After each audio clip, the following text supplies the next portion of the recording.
Good afternoon, everyone. Recently, just afternoon.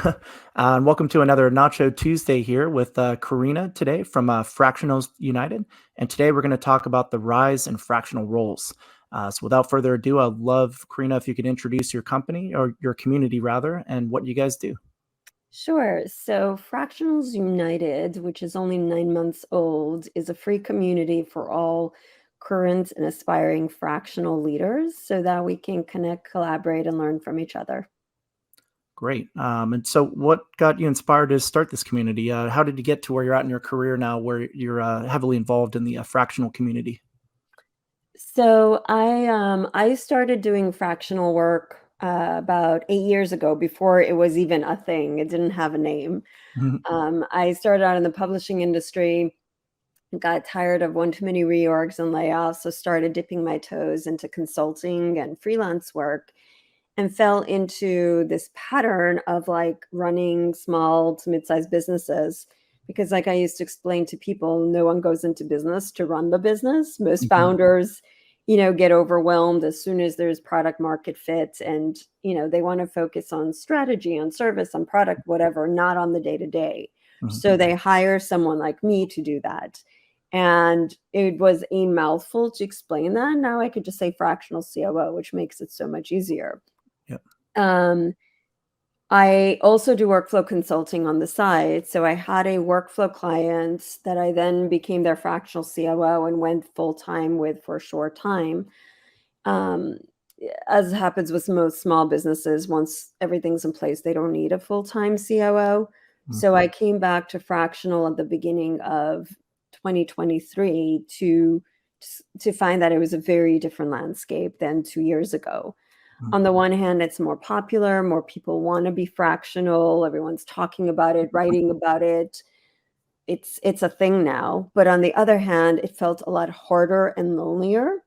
So I started looking for a community, couldn't quite find what I was looking for, and decided to see if there was a need. And January 7th, realized I need my people. It was too hard and lonely. That evening, I was Googling like mad, couldn't quite find it. Mhm. Found a few platforms with communities on the other side, or paid something with communities on the other side, but no real community for the sake of community. Mhm. Decided to see if there was an interest, put up a Slack landing page, messaged a bunch of my existing communities, and put it up on LinkedIn. By the end of that first weekend, I had 50 members, and everybody was like, yes, please, yes, please. Mhm. We just turned 9 months 2 days ago, and we're at 4,700 members today. Wow. Yeah. Talk about an overnight success. Yeah, I think it's just like, it just goes to show that, fractional is this weird thing between full-time and consulting, and I Yeah. wasn't the only one looking for a community or connection. Yeah, and I think it's a great opportunity for a lot of companies and for fractionals themselves, because a lot of companies might not have, especially startups, have the budget for, say, a full-time chief operating officer or a full-time CMO. So a lot of Exactly. times, just even having a few hours a week can go a long way for helping direct the strategy of the company without having those Series B budgets, I guess, if you will. Exactly. So it kind of reminds me of the rise of influencers back in the day too. They didn't know what to call them really. They were just kind of a different type of affiliate, if you will. And now that's even evolved further. Now they call them creators. So it's kind of interesting to see that shift, happening here with fractionals too, becoming more popular and actually having a name for it now. Yeah. Yeah. Great. So I guess what is the opportunity for fractional roles? So what kind of roles exist today, and what are the opportunities for companies that could hire them? So I think anything that is executive lends itself to fractional because the point is you're hiring an experienced executive, like you said, to strategize, to lead, not necessarily to execute. Some of us are more hands on than others, but the point is that you're getting someone who can help steer the ship in the right, direction and or give you the guidance, mentorship, advice, whatever, like lead. Mhm. And the difference between a consultant and a fractional is that we're fully embedded into the company and into the leadership team. We're not there just to do a project or to be external. We're internal. There's a fractional COO in the community who only has 2 clients at any given time, and his team doesn't even know he's fractional. And like fractionals do have people reporting to us. We can represent the company, unlike consultants. So the opportunity for, on the employer side or the company side is, as you said, SMBs and startups and scale-ups, anyone who, like most of them will need executive guidance or like input, because no founder knows everything or should try to be everything or do everything. And if you either can't afford or don't necessarily need someone 40 hours, a fractional leader is a perfect opportunity. And I can't tell you how many times I've worked myself out of a job. And it's not just a me thing. We've had these conversations in the community that you rarely, like, unless you're like a large company, you don't need us at 40 hours. Like, that's just a waste. Yeah. On the role side, there's fractional, in operations and marketing and legal, in compliance and technology, anything, the finance, anything you can think of can be done fractionally. Currently, it's still challenging to find the roles because only a small percentage of the companies who need us know we exist. Yeah. So right now it's all about business development and networking and word of mouth. There aren't really job boards. There are very few recruiters in that space, so it's a lot harder nowadays to get roles. I truly believe that there will be a inflection point where at some point this will be just as easy as getting any other role, and and companies will get it and people will get it, but we're just not there yet. Change is hard. Yep, I've certainly seen that the growth and interest in it over the last year or so. I think the next year or two, it's really going to accelerate. And I've had roles before where I had to say, hey, you don't need me 40 hours a week either, Yeah. and honestly, I'd rather work on this other project too. But it's there is those opportunities today, and it's great that leaders have those opportunities and know what those roles can be. I guess what's the most common fractional role that you see today? Is there anyone that's more popular than another? I would say that CMOs and CFOs are where it started, Hmm. and companies have an easier time understanding those can be fractional, Yeah. and that it's a lot harder for like the COOs and CPOs and the others, because like if you don't understand it or haven't worked with it, you may wonder how like a COO can like run a company not in part-time, right? Yeah. So I think it's because it started with the CMOs and CFOs, where it's just, it's easier Yeah. for people to understand. I see more of those roles advertised and just people looking for those, and less of the others, because there's that awareness and education piece.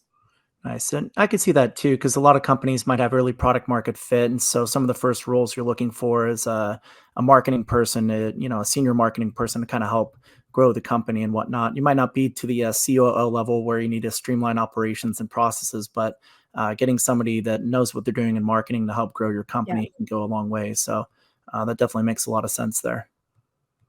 So where do you see it, I guess, evolving over the next few years, and where do you see this going? Like I said before, I do think that, I don't know if it's going to be 3 years or 5 years, that it will become de facto for small companies and leadership roles.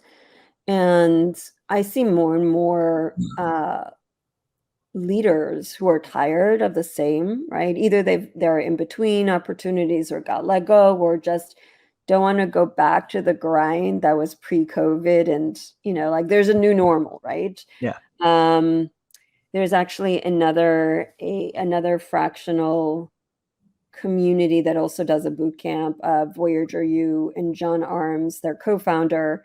We actually have in 2 weeks the first ever fractional conference in Minneapolis, Minnesota, which I'm excited about. Very cool. But he speaks a lot and writes a lot about fractional being kind of like the next work revolution, right? Where it just helps both the fractionals and the companies, and where, in corporate America, we waste so much time in meetings and just useless filler, and Oh how yeah. this is just really good for the economy and everybody.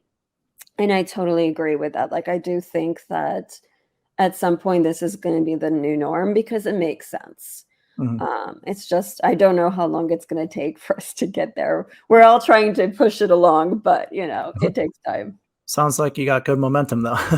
And I think remote work definitely helps as well too. Oh The yeah. whole at least hybrid work culture where somebody can take these roles in different cities or even different countries. There, it increases the scope that you could offer as a potential fractional leader. Yeah, absolutely. Definitely. And what's the best way that a company can, obviously they can come to you guys to find good fractional leaders. Yeah. What tips do you have for companies to embed these fractional team members properly into the company and set the right expectations, I guess, if you will? Good question. First of all, you're hiring an expert, let the expert do their job. Yep. Like, this is not going to work if you don't treat the fractional as a partner. And I know that's hard for founders, and like, it's your baby. I get it. I'm now a founder of a community, so it's my first time in that role, and I get it's really hard letting go. But if you're already investing and you need the help, let the fractional do their job. Partner with them. Don't micromanage them. Don't you know be a blocker, because what is the point? They're there to help you. Let them help you, and treat this like any other role where you're interviewing someone. Interview them. It's not a consultant. Don't ask for like a presentation or a PowerPoint, or talk to them. Ask questions. Make sure this is someone you can work with and trust to do the job and Yep. want to work with. Because, like, especially when you're hiring, someone at a leader, executive, C-level, Mhm. especially for like a fractional COO, half of what I look at is, can I get along with my CEO? Is this someone who's gonna partner with me? So Mhm. this is an interview. It's a two-way process. You have to trust and get along with the person. And ask questions. Just ask a lot of questions. Take your time. This is not something to be done in a rush or taken lightly. And Mhm. there are lots of great fractionals out there. So if you're not sure, keep looking. And another great thing is, we're 1099, right? We're not W. Well, sometimes you could do a W-2, but most of Mhm. us are 1099. So if you're not sure, don't be afraid to try, right? It's like, give it, like, try it out for a month or two, see how it goes, Mhm. reevaluate. And if your first fractional isn't a perfect fit, don't throw the baby, what is the cliche? Don't throw the Mhm. baby out with the bathwater. Yeah. Just like any other hire, like, this is personality. It's like, if your first fractional hire doesn't work out, doesn't mean fractional hiring sucks. Yep. Means you just made a wrong choice. You're not going to stop, if you need a full-time whatever, if you Mhm. make a mistake, you're not going to be like, oh, I don't need this full-time role. You're just Yeah. going to learn from your mistake and try again. So, fractional needs to be the same mindset as any other team member hire. It's just part-time. That's the only difference. That's a great point. A great way to put it. Yeah, a lot of times people are afraid of new concepts, but if you could frame it in a way to where it's relatable to them, it's just it's just like hiring an employee, like you said, with additional benefits, including cost savings, a 1099 relationship as well. Kind of try before you buy type thing too, and eventually maybe a fractional can take on a full time role too if you ever want to make that transition mutually. But Yeah. the power's within the relationship of both sides in this one. Yeah, exactly. Exactly. Great. Do you have any examples of some companies that have, been really successful with fractional roles?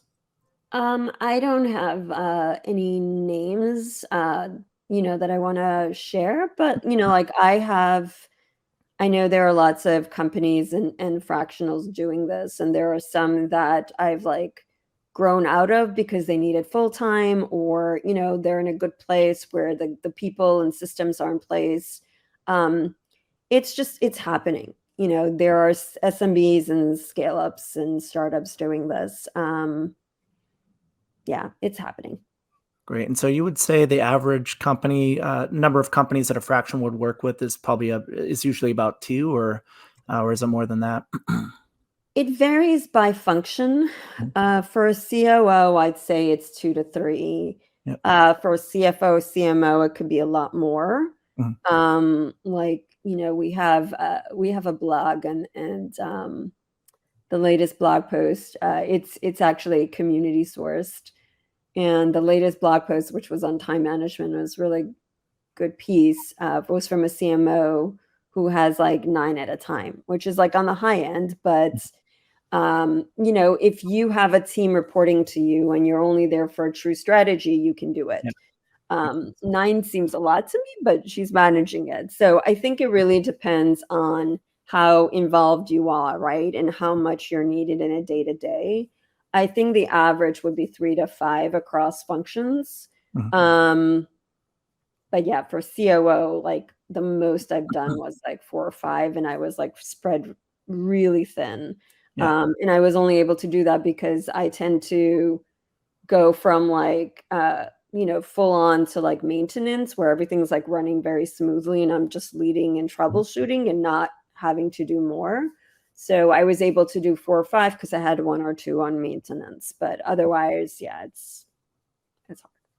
Yeah, that's why it's really key to set expectations both Yes. ways. So, the company, gets what they expect from you, and you get what you expect from your time. So, if you are managing your time properly, and the expectations are aligned with the company, to not expect more than that.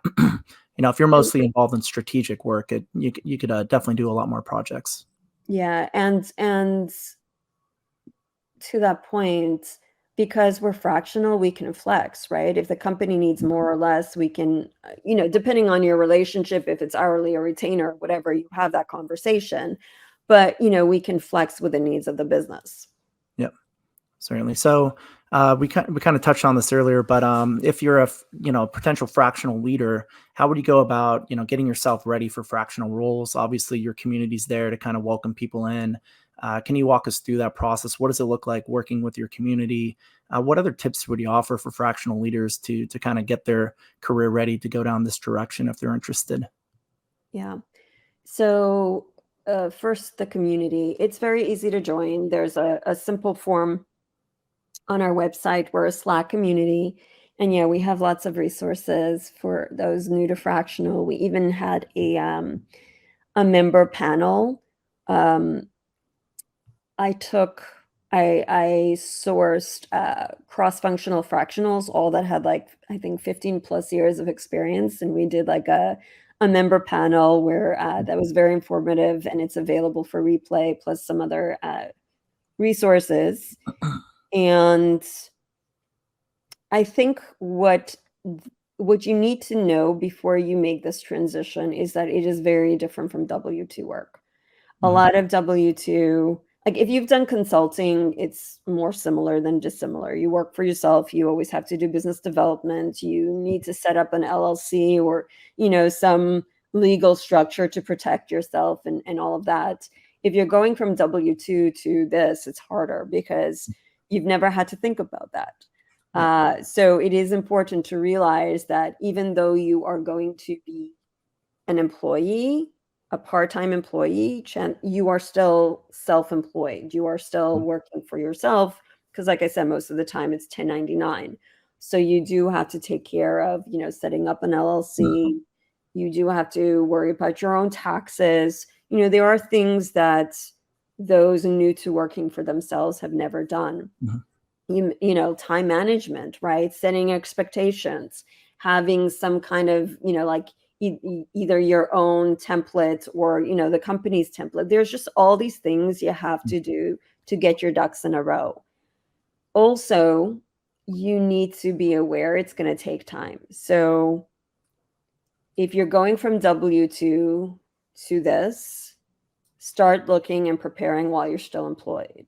Yep. If you're in between or let go, don't only look for fractional work. If you're able to do other consulting or other project work, I would suggest do that as well, because it could take it could take 3 to 6 months to Mhm. find your first fractional role. So you need to have, you need to give yourself a cushion so that you can wait for that opportunity.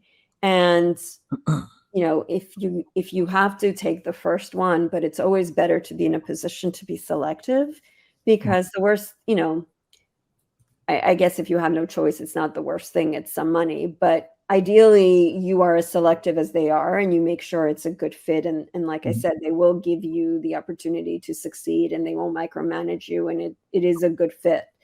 So I would say, if at all possible, give yourself that cushion and that time. Perfect. Yeah, great advice there. Um, I guess, yeah, people should look at it as kind of like a hybrid between W-2s and consultant. It's like a new evolution of it, if you will. Yes. Yes. That's interesting. Yeah, I definitely think it's going to grow over the next few years. I mean, I keep hearing the word come up a lot too. So, um, great. So, I guess, the next topic I want to talk about is failure. I always ask everybody I meet because I believe, I failed a lot myself too, and I've won too, but a lot. But the failures always teach you the most about yourself, and you learn the best lessons from it. So, I always like to ask people, can you tell us about a time you failed and what did you learn from it? So a recent failure was with a client where I built a system and I did not foresee an edge case that ended up being a problem. And it was one of those perfect storms where on its own it would have been an issue, but not a horrible issue. But then there was also a vendor that wasn't performing, and it negatively impacted my relationship with the CEO in a way that was not repairable. So what that taught me, it taught me a few things. It taught me that when you're building complex systems, you need to take time to it was one of those Frankenstein things where Mhm. I knew that it was going to break at some point, but you're always like you band-aid things, right? When you're Yeah, in the thick of things and you just have to keep it going and fingers crossed. Sometimes it's worth slowing down and taking it offline when it gets too Frankensteiny, because it's better for it to break on your schedule than its yeah, schedule, which will always be the worst time. totally. And I think that's something that, busy leaders, I'm trying to be better about time blocking and leaving time to just connect the dots, Mm, because I think part of what we bring to the table is that ability. But if we over schedule mm, and are too busy, we don't have the time to process and connect the dots and look ahead. And yeah, I think that is so critical for leaders, regardless of full-time or fractional or whatever. Like, we need to have that time where yeah. we can stop and connect the dots and process and look ahead. And if we fail to do that, we're failing ourselves and our employers. That's such a good point. A lot of times we get stuck in the weeds and, we can only see what's right in front of us. Yeah. But, sometimes you have to see the forest for the trees and you have to, take that 30,000-foot view and, really take a look at the problem and try to break it down to its core in the most simple version of how to solve that problem, if you will. Yeah. And if you're overbooked doing the tactical work, you don't really get any time to think through the strategy, which unfortunately does require like that time to set aside and actually think through the strategy and like Yes. work through all those pieces and see if you're aligned and going in the right direction. Otherwise, yeah, like you said, you can end up with a Frankenstein going going way too far down one path, and it's too late Yeah. before you know it. Yeah. Yeah. Great point. I guess was there any challenges that you faced building a community, or tell us more about how did you build a community? If somebody wanted to build their own community, how would they go about doing that? I mean, you've done a really good job at it yourself, so. Thank you. Well, this is my first time, A, as a founder, and B, as a community builder. So yes, there were challenges, and largest of which is just learning what the heck I'm doing. Mhm. It's learning while you're flying the plane isn't the best time to do it, but hey. I'm there every day. We're in startups. Yeah, exactly. Luckily, I belong to some really great communities, and those community managers and founders were really generous with their time and let me pick their brains and learn from them. But and community is very unlike any other business, because you have way more bosses, right? Because like every member in some way is your boss because it's all about engaging them and providing value.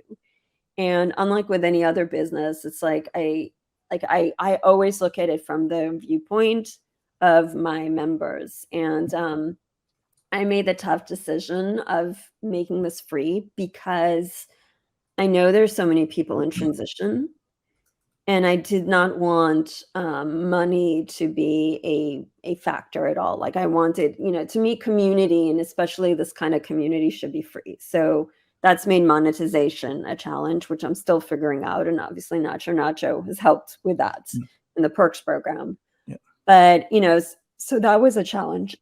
Sorry, losing my voice. no worries.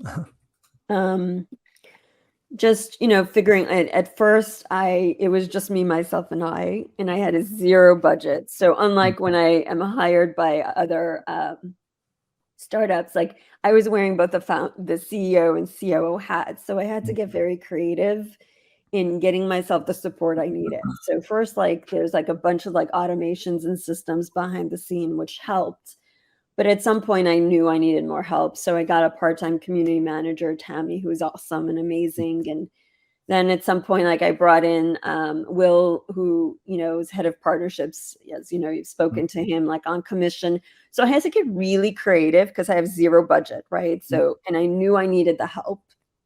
Mhm. So that was a challenge. Yeah, it's like with any and all startups, like if Yeah. any, it's something new, right? So I had to figure out how to do this. I had to figure out how to do this in a way that is scalable and sustainable, but also true to the purpose of why I did this. Like, I know there are a lot of people who tell me I'm leaving money on the table and I'm being naive about not charging and all of that. But like, this is it's my baby and I know why I did this. And Yeah. I have to stay true to why I did this.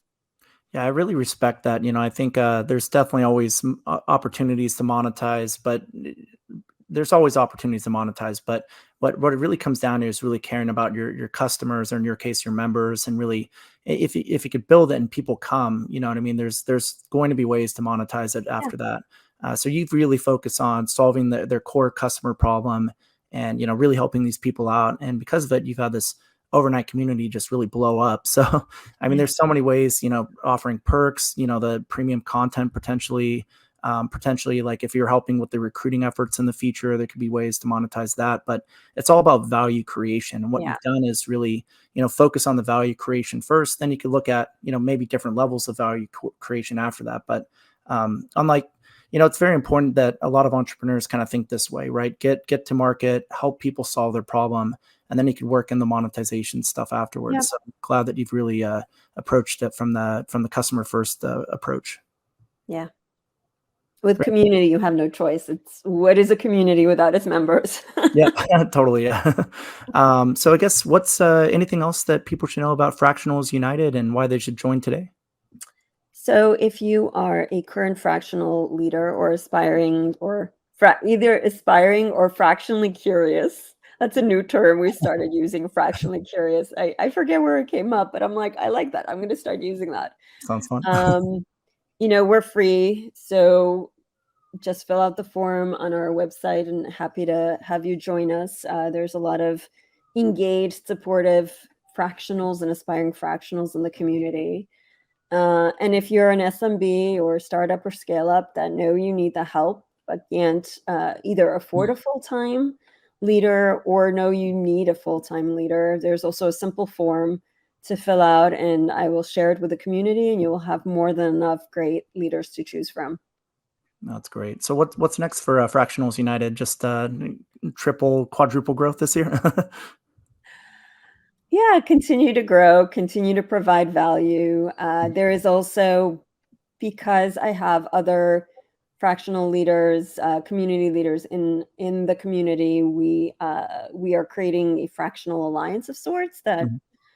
will potentially become like a fractional professional association. So we're talking through some of that, and maybe ways that collectively we can help spread the word and awareness and Yep. maybe even do some lobbying or other bigger picture things together for this new sector, Yeah. growing sector. As I mentioned, the first ever fractional conference is coming up in 2 weeks. Yeah. So I think, the way I see it is Fractionals United is this community that is at the center of a growing fractional ecosystem. Yeah. And I focus on community, and I'm happy to partner with all these other fractional organizations or partners that are looking to help fractionals, because I don't want to be everything. I just want to be the community for fractionals. That's a great vision. Well, sounds like you're doing the right things over there. And Nacho is really proud to partner with you guys. And if anybody's interested in joining this community, whether you're a fractional leader, feel free to go to fractionalsunited.com or just reach out to Karina here on LinkedIn. And also, if you're a company as well, definitely go there and take a look at all the great talent that they have.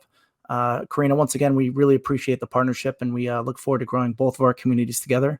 Sounds like you're off to a great start. So happy to be a part of that journey with you. Yeah, thank you. Really excited to partner with you guys. Great. Thanks again. And appreciate everyone joining today. Nacho is the best place to buy SaaS and find great services like Karina's here. We look forward to seeing you next time. Thank you.